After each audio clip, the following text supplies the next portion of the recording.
So it's week 6. We have covered the fundamentals on the form, on the squat, the bench, the deadlift. We've talked about the big 3.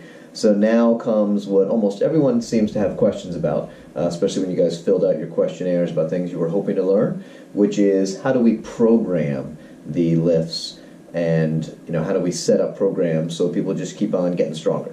So our goal today, we won't be able to cover every single question you have about programming, but we're going to lay down the groundwork. This is one of my favorite topics to talk about, and so we're going to kind of talk about some key fundamentals that we need to know, and we'll have a couple of week series on programming.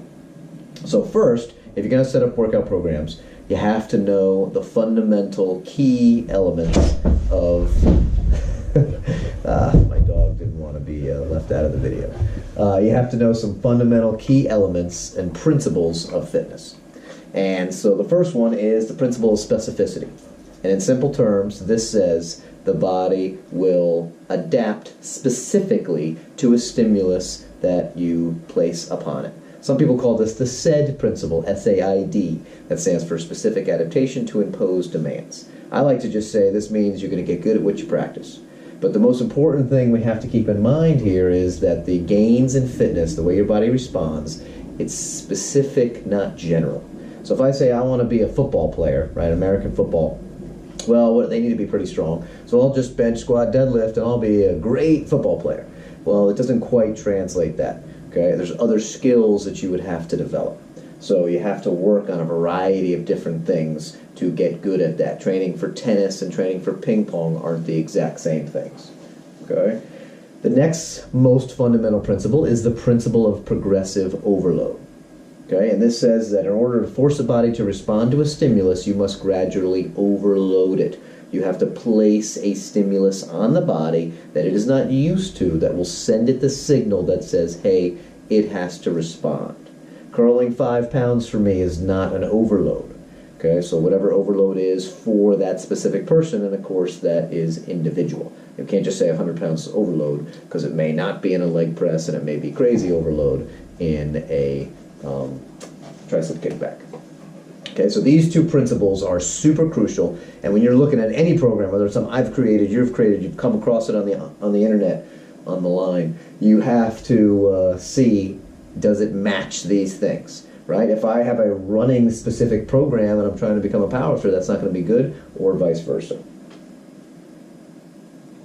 In addition, we have the principle of individual variation. This says that individuals will respond differently to the same stimulus, so they will not have the same response. Okay, so individuals will respond differently. We need to know this. Okay. However, I like to say that this helps explain exceptions, but it doesn't make the rules. Okay, so this is why you're going to find one really experienced lifter who's going to say, man, leg press was awesome for my squats, and I needed to do leg press all the time for my squats to go up. And then you're going to have someone else who also is experienced and good who says, leg press didn't do dick for my squats. I don't even know why people do them. Okay, so that's individual variation. But we don't want to make rules based upon that n equals 1. And you have the FIT principle. Okay, this is just an acronym to help you understand what's going on with the different program variables. So most important being frequency and intensity. So how often are we doing something? How intense are we doing something? And then of course type, which goes back to specificity, time is duration. So when you're doing any sort of programming, you have to keep in mind these key variables. They're super important. All right, another topic we want to mention is this concept and this contrast between the idea of what's called minimal essential strain, MES, minimal essential strain. That's the minimum stimulus necessary to produce adaptations. So I talked about it before. A 5-pound dumbbell for me is likely not a minimal essential strain. Now exactly what it is, unfortunately, you don't get a letter in the mail that says you must curl 20 pounds in order to experience adaptation. Okay, so you have to kind of guess. But generally, anything that does cause adaptation, progressive overload, right, is going to meet it. So minimal essential strain is one topic, and basically the idea here is if you don't meet minimal essential strain, this term really comes from loading up the bones. And if the bones do not have a minimal essential strain, the bones will not respond. So it's really popular in bone training, people with osteoporosis, things like that. But we can apply it to the entire body. So in other words, if I don't meet my minimal essential strain, I'm undertraining, and thus I won't get any results. Now the opposite, or I should say on the other end of the spectrum, is the maximal recoverable volume that you're capable of doing, MRV. This is the most work that you can do and still recover from. So on this one, if you exceed your MRV, now you're actually hurting yourself because now you're overtraining. So if you don't meet minimal essential strain, you're undertraining. If you exceed the MRV, you're overtraining. So there is this window where we want our training to take place.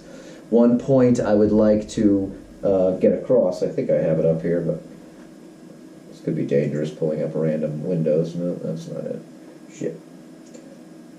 I'll bring that up in a little bit. But one thing that we have, one point I want to get across is the idea that if you're, initially you don't need a lot of volume when you're a beginner, right? So all you got to do is, because you're comparing that to zero, your starting volume is nothing, so doing anything works for a while. Pretty quickly though, 3, 6, 9 months, your ability to handle significant volume goes way up. Think of like a CrossFitter. CrossFitters are the king of going close to maximal recoverable volume. Okay, so they love doing tons of work. So pretty quickly that maximum recoverable volume goes up. But you still don't need to train super intensely. So in the beginning, or especially early intermediate, you have this pretty big gap between minimal essential strain, what's effective, what's the most you can do. And then as you keep training, this still goes up. So MRV still goes up because a super fit person can do more work. But as you get super elite, right, a squat for Ray Williams is going to be pretty damn intense. His minimal essential strain is going to be 700, 800 pounds. So it's not going to work for him just to squat 500. So it's going to go up, and those two are going to get, the gap is going to get more narrow, is what I'm trying to say. Okay, so it's harder than for advanced athletes. You got to hit minimal essential strain. You don't want to go above. Now, different people tend to focus on two different sides of this coin. Some people like to say, hey, I would love to know what your MRV is, and then I want to train at that because that's the most that you can recover from. And that makes a lot of sense on the surface. But again, you don't get a letter stating what this is either. It's a theoretical term. It's very difficult to actually figure out what it is, and it's a dynamic thing that's going to change based on all sorts of variables. And the negative is, if you're trying to always find your MRV, it's very likely you're going to overstep and start overtraining. I personally think, especially for people that tend to train on the intense side, most competitive powerlifters train reasonably intensely, that it's better to focus on at least being your minimal essential strain. I believe for long-term, both lifting career and joint health and just physical health, you want to at least meet that minimal essential strain. And as someone gets quite strong, that's still a hell of a lot of work that they have to do. So my personal philosophy most of the time isn't to aim for this. Occasionally in some of my peaking programs I will be there, but most of the programs I would write for most general people, I would want to at least get that minimal essential strain or be kind of in between. But I'm not looking to aim for this in most circumstances. Now keep in mind that that minimal essential strain and that MRV per athlete is going to vary. The kind of program you can set up per athlete varies. There are several different factors that affect how an athlete recovers. Small athletes recover faster than large athletes. Okay, here's a simple, a little weird perhaps, but a simple example. Let's say I took a lighter, okay? I got a little thing of fire going, and I burned my arm. And I burned the size of a quarter in my arm. Okay, and I do that on this arm. So I have a quarter-sized burn right here. Then, just for shits and giggles, I take this arm, I have a lighter, but I decide to burn my entire forearm. Okay, I don't burn it worse. So each little square centimeter is the same as this burn over here. But now my entire forearm is burned. Okay, which one's going to heal slower? Well, hopefully it's pretty obvious. If you ever had a big, nasty wound, that the big one, even though the intensity of each burn is the same, it's going to take a hell of a lot longer for this whole forearm to heal than just this one little thing. This is going to come up and close. Well, when you lift weights, right, you guys know this, you're doing micro damage to your muscles. You're breaking down those muscle fibers. Well, if you have larger muscles, even if the intensity and everything is relatively the same, now you have done damage to that entire bicep, that entire quad. It takes longer for that to heal. So smaller athletes, so those in the lower weight classes, are going to recover faster than larger athletes. In general, females tend to recover faster than men. This is also related to often them being smaller and perhaps some other variables. But in general, females seem to respond better to higher frequency training. Weaker athletes recover quicker than stronger athletes. And you might think, well, you're strong, so you must be super used to training. Yeah, but that's the training paradigm. Now that you're strong, you can do more damage to yourself. Right? If you take a beginner and you say, okay, go deadlift 225, if it's relatively hard for them and they get 8 reps, they still didn't do that much systemic damage. Take someone else who does 405 or someone else who does 585 for the same number of reps. They have now done a lot of damage to their whole body, and that takes longer to recover from. So weak athletes recover faster, right, than strong athletes. This one's kind of obvious, but it's worth mentioning. Younger athletes, particularly teens and kids, recover really fast. And then older adults, especially masters as we get going, recover slower. Okay, so older adults need less volume, less total amount of work, lower frequency. We want to make sure they can recover from the work that they're doing. And then some individuals just seem to recover faster than others. I remember I was blown away when I was talking with Kurt Kowalski in my All About Powerlifting book, and he said he's never gotten sore from squats. Dude squatted 1,000 pounds. And if you've seen some of his YouTube videos, you know he squats intense, he squats hard, he's doing 600 for 10 and all sorts of crazy shit. He said he's never really gotten super sore. Okay? I thought that was super bizarre, right? I've done squats and I'm not saying I train any harder than he does, but I've done squats and then been sore for literally like 5 or 6 days afterwards. Okay, so some people just seem to recover faster. Trust yourself, ask your athletes, and see, are you ready to go? Okay, and where are you at?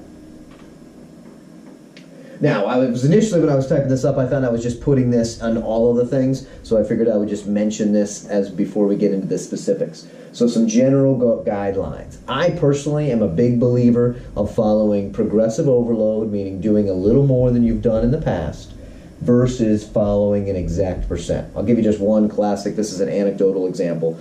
But in one of my classes, I had a student who was a runner, and he decided he wanted to get stronger legs. So he maxed out his leg press. I forget exactly what it was, but it was like 400 pounds.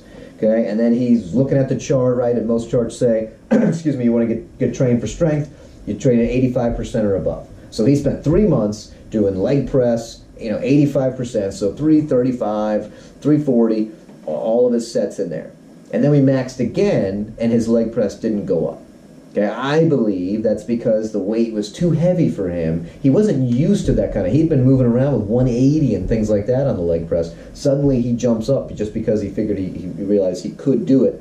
And then all of a sudden now the reps are slow, he's grinding a lot, and he didn't make progress. Okay? In my mind, it's actually better to just stick with. He had been used to 180. He discovered he is stronger than he thought by doing that 400, which was a surprise to him initially. But just keep going. Go 190, 190, 200. Just gradually go up. Don't race up to suddenly hit a certain percentage. Progressive overload is the most important. Key thing number 2, right? A lot of great lifters, Ed Cohen, Kurt Kowalski, to return to them, have suggested, hey, leave a rep in the tank. So when you're powerlifting and you're training for strength, leave a rep or 2 in the bank. Don't always go and think to yourself, oh God, there's no way in hell I could have got that last one. Okay, I believe that gives a lot of confidence so that when you come back to that next set, you're now ready to dominate because you know you could have done a tiny bit more. That doesn't mean you're not training hard by any means, but leave a rep or 2 in the tank most of the time. And then this ties in with this. Avoid numerous grinding reps where it's just so slow. If someone could just take a one finger and stop you from lifting, like you're benching and all of a sudden just one finger comes out, oh, you're not going to get that again.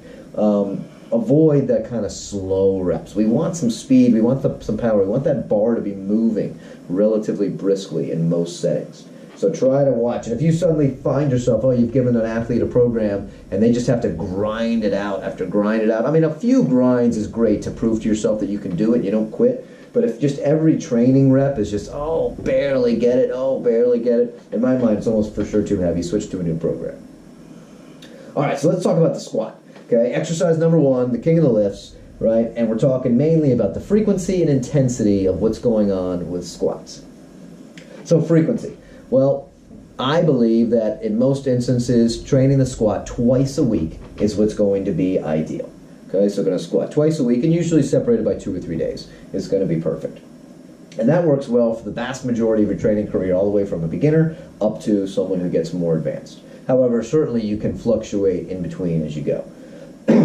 I certainly believe that squatting once a week is fine as long as you are consistent. If someone comes to me and says, I'm going to squat 50 times in a year and I'm willing to work pretty darn hard, I expect them to be way stronger at the end of those 50 squat workouts than if they had just got started.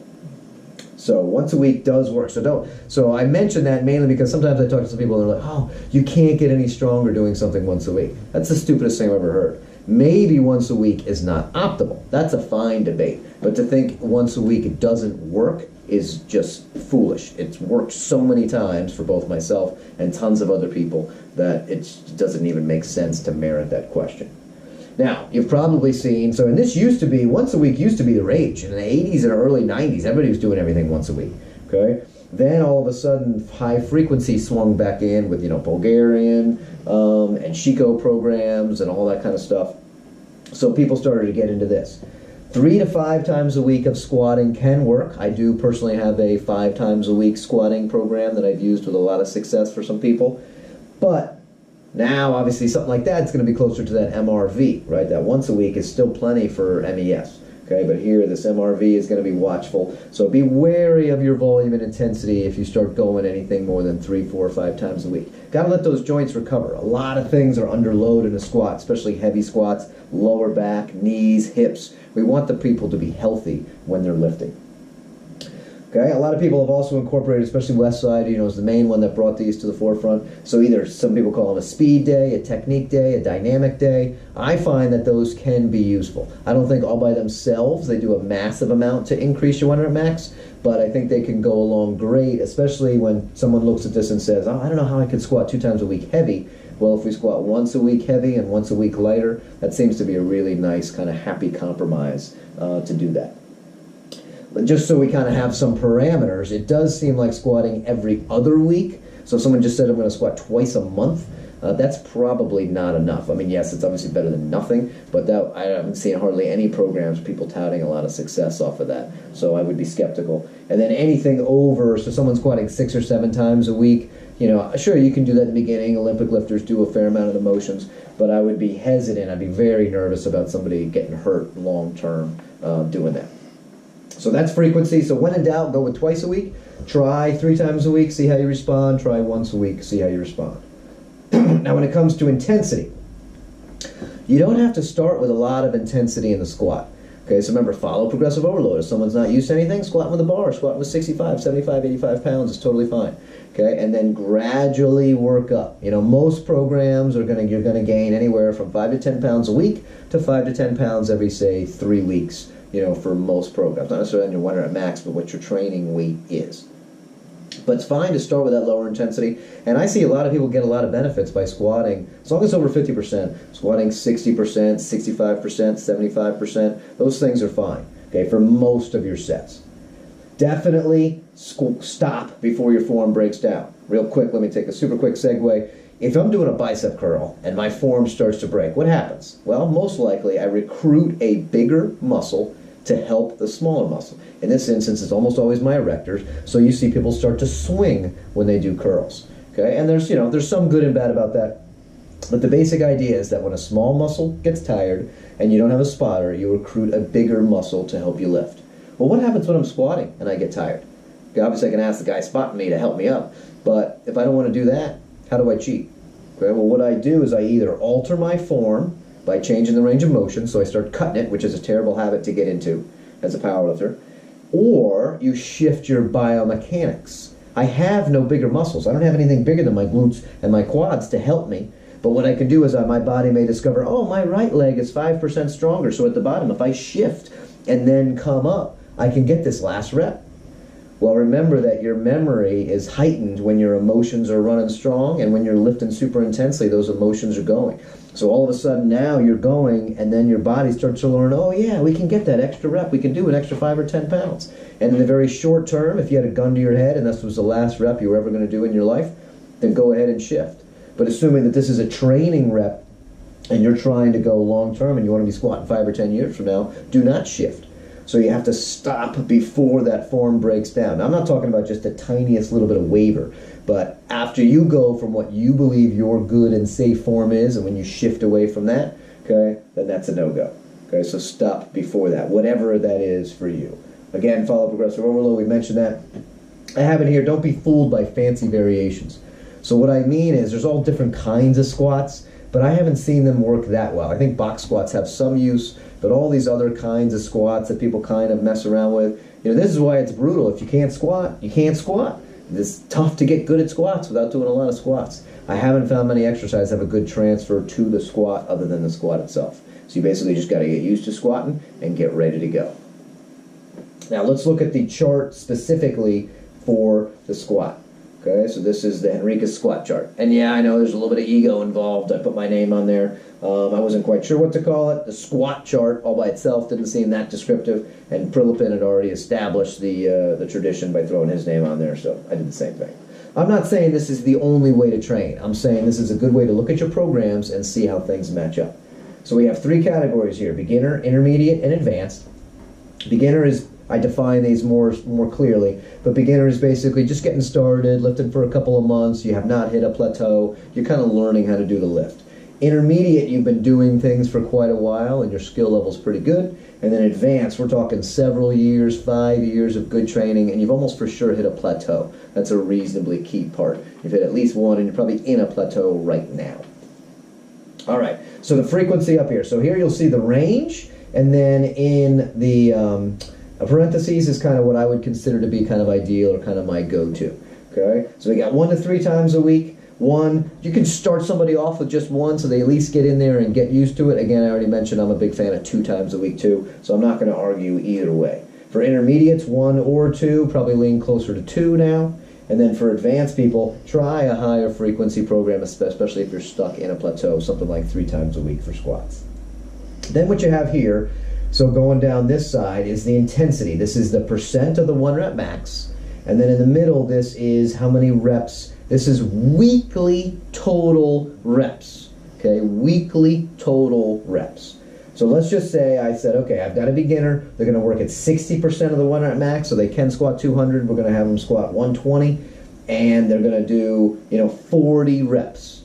Okay, well, how do I do 40 reps? How do you break that up? Obviously, it's not one set of 40. So how do we break that up? Well, it kind of depends. And with this, I would generally look at 2 things we talked about at the very beginning of the mentorship series. The 2 key things for strength, you guys remember those?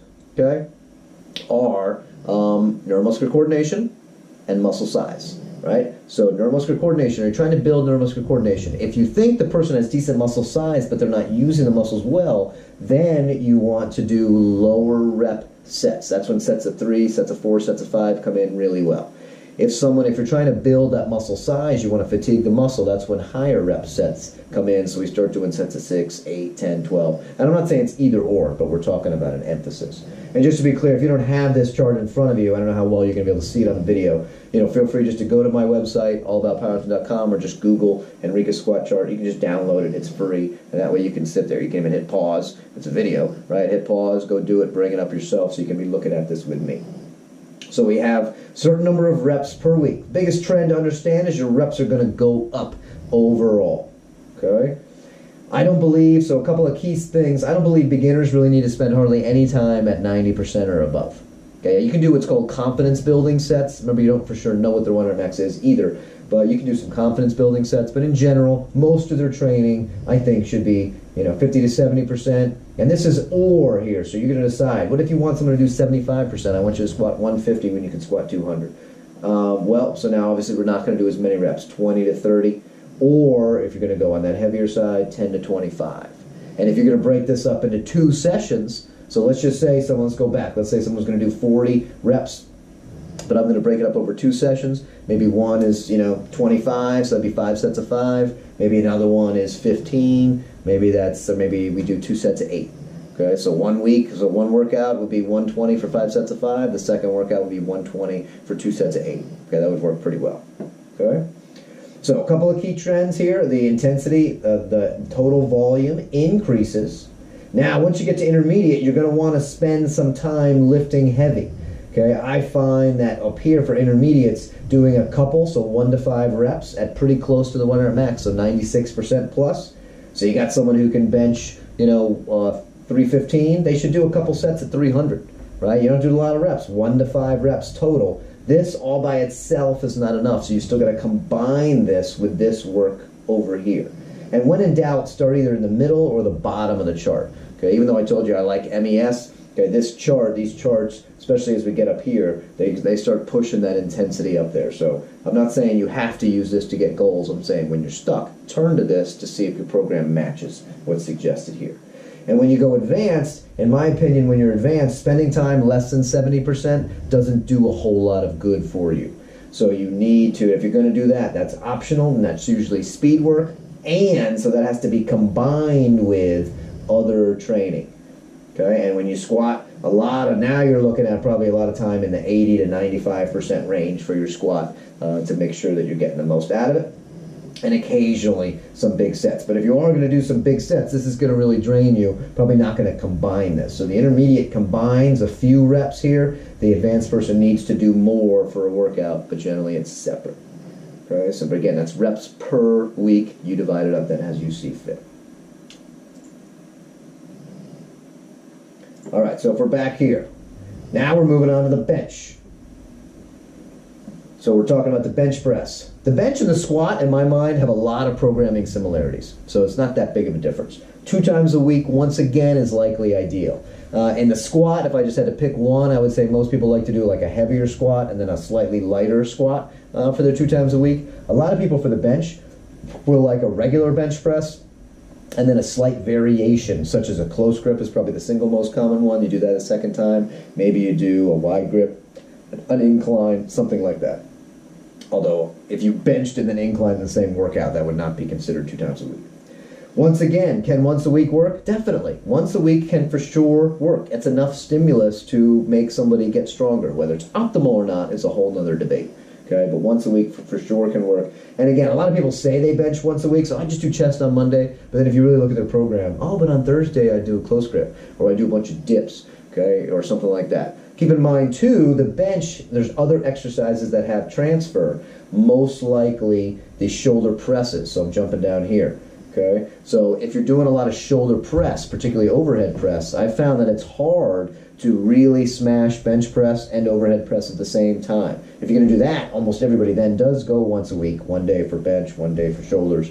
But it can be tough. And if you really want to focus in on the bench for a little while, I would suggest maybe minimize or don't go quite as heavy on the super intense shoulder stuff, and that will allow you to continue to do more bench. Or if you super want to focus on your shoulder press, maybe then you minimize the bench. But it's really tough to smash both of them at the same time. Obviously there's a relationship, and a good bencher is usually a good military presser, but they do factor in. You have to factor that into your program. You can bench 3 times a week if you want, so like a Monday, Wednesday, Friday, or some sort of sit-up like split like that. But watch that shoulder joint. Remember, too, all those pushes need to then be balanced, whether it's immediately or later on in your program cycle, with some pulls. Most people are push dominant anyway, especially powerlifters, right? We love to bench. This is the mirror muscles, bodybuilders, all this stuff. What can we see? So we got to keep that shoulder healthy, good posture, so everything balances out. And then again, if we set some parameters, I don't think benching every other week is really going to be enough with any sort of long-term regularity, especially if you're not doing very other bench-specific motions. And then if you're benching 4 more times a week, then remember that the shoulder girdle is not set up to handle the same kind of load as my hips. It's not always under load. We can't lift these massive weights. So watch this. Once it gets hurt, right, then you're screwed for either short-term or maybe even long-term. So if a program called for benching 4 times a week, like 4 days a week of benching, I would be more skeptical. I personally would rather bench a whole bunch on 1 or 2 days. Like I have one program that has 3 bench workouts in 1 day, but it still doesn't bench more than 4 days per week.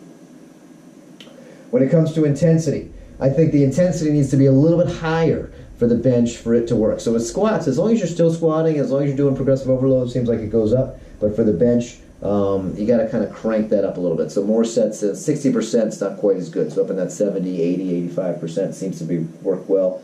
I'm a big believer in pausing some reps in your training. You can go cycles where you pause every single rep. I think that can work really well. But definitely be pausing some. I like to tell my athletes, look, if it's an easier set, pause the last couple or pause all of them. If you have to touch and go, so be it, but we factor that in.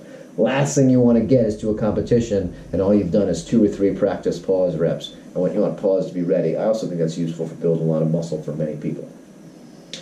Now, again, just like with a squat, a lot of people like to do a speed or a technique day on bench. I have not found this to be as useful. I think it's okay for kind of maintaining strength. So someone's like, oh, I'm not going to bench that heavy, but just for 2 months I want to do speed days just to maintain. That's decent. Maybe you want to learn a brand new technique. So maybe you've always benched, middle finger on the ring, and now you're coming in, or now you're going even wider. That might be useful. You're trying to work on flaring your elbows or something like that. That could be useful. But just for pure building strength, I've spent a lot of time doing dynamic bench press work with bands, with chains, with other stuff. Didn't necessarily pay off. The thing that paid off is just more regular benching and then strengthening up the other weak points. I do, however, like some strength building intensity techniques. Cluster sets are some of my favorites. Drop sets are some of my favorites. Now that's different than like pre-exhaustion, your more classic bodybuilding intensity techniques. These are strength building intensity techniques I talk about in All About Program Design. Now when it comes to the chart for the bench, it's pretty similar to the squat. Okay, so it looks pretty similar to the squat, but you're going to find the volumes even a little bit higher. So once again, we got frequency, so just twice a week all the way, and then advanced can go for 3 times a week if they want to try something new. Okay, and how many reps do we do here? So we have a lot of similarities. Beginners don't need to go above 90%, so no worries there. If that intermediate wants to go heavier, now heavy bench does kind of wear down the shoulders, so if you're going to be getting up here on these high, 90, 95%, and there's a lot of reps. One thing I put a star on this is if you do things like a board press, it's the exact same motion. If you do like, negatives, count those as bench reps because they're so similar. So that's going to factor in. So if you do, 4 sets of 2 negatives, that's 8 reps with probably over 90% of your max. Okay? And then again, if you want to get used to this, so that's why these numbers again do seem a little bit high. But usually divided up by twice a week seems to work pretty well. So look at your programs and ask yourself, do you have enough volume? If you're making great progress, awesome. Okay, but again, once you hit a plateau or once you kind of stumble or if you're creating something from scratch, ask yourself if you have enough volume. And if the answer is no, then ask yourself, are you worried about that? Are you intentionally trying to try low volume? And if you have way more volume than this, then I would also be like, wow, what's the point of that? Is that quality volume? Is that just junk volume? You're just trying to throw everything at the person in the hopes that something works? You got to watch overtraining if you're exceeding this. Okay?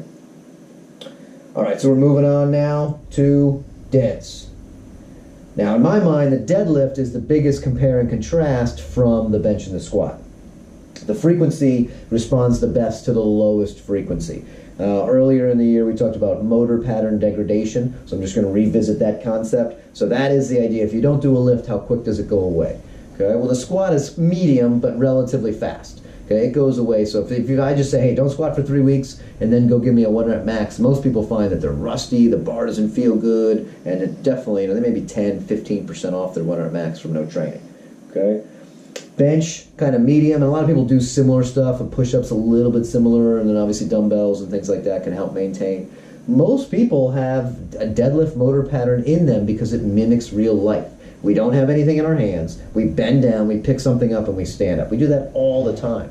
So the motor pattern doesn't degrade. I would bet most people, if you say, hey, don't deadlift for 3 weeks, but keep training everything else intense, keep squatting, keep leg pressing, keep training upper body, keep doing shrugs, they go deadlift, they might hit a new 1 rep max, but they'll at least be as strong as they were. Okay? So I prefer my people to deadlift just once a week. Biggest thing you got to watch is also muscle overlap. Okay, what's likely to get tired on somebody? Well, in deadlift, obviously your lower back is the #1 thing working, and that's going to get tired. Lower back is surrounded by this thoracolumbar aponeurosis, which has really shitty blood flow. So most research suggests that the lower back responds and recovers the slowest of all your major muscle groups. So you remember, and you're hitting that when you squat. You cannot squat heavy without your lower back working.